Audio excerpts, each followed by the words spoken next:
BRS హయాంలో మన సంగారెడ్డికి మన సదాశివపేటకు కేసీఆర్ గారి ఆశీస్సులతో ఎస్డిఎఫ్లో డబ్బులు ఇప్పించినాం. కాంగ్రెస్ వచ్చినాక కొత్తగా వచ్చిందేం లేదు. కేసీఆర్ గారు ఇచ్చిన ఎస్డిఎఫ్ డబ్బులన్నీ వాపసు పోయినటువంటి పరిస్థితి. సంగమేశ్వర బసవేశ్వర ప్రాజెక్టు 4 లక్షల ఎకరాలకు నీళ్లు ఇచ్చే ప్రాజెక్టును ఇలా కాంగ్రెస్ పార్టీ దాన్ని అటకెక్కించింది, బంద్ చేసింది.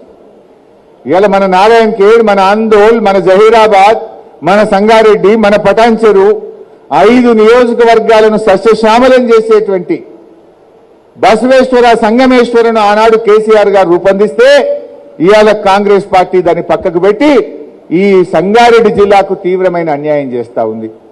రేవంత్ రెడ్డి 2-3 సార్లు వచ్చిండు, జైరాబాద్కి వచ్చిండు, జిల్లాలో తిరిగిండు. ఒక్కనాడు సంగమేశ్వర మాట్లాడాడు, బసవేశ్వర మాట్లాడాడు.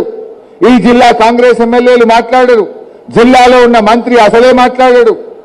అంటే ఇవాళ ఎందుకు బంద్ చేసిండ్రు? అంటే మీ నల్లగొండలను లేదా మీకు కమిషన్లు వచ్చే ప్రాజెక్టులకు ఏమో పైసలు ఇస్తారు, మా సంగారెడ్డి జిల్లా, మా వెనుకబడ్డ బార్డర్లో రాష్ట్ర సరిహద్దుల్లో ఉన్నటువంటి మా సంగమేశ్వర బసవేశ్వరకు ఎందుకు నిధులు ఇవ్వరు అని చెప్పి ఇవాళ మా జిల్లా పక్షాన నేను ప్రశ్నిస్తా ఉన్నా.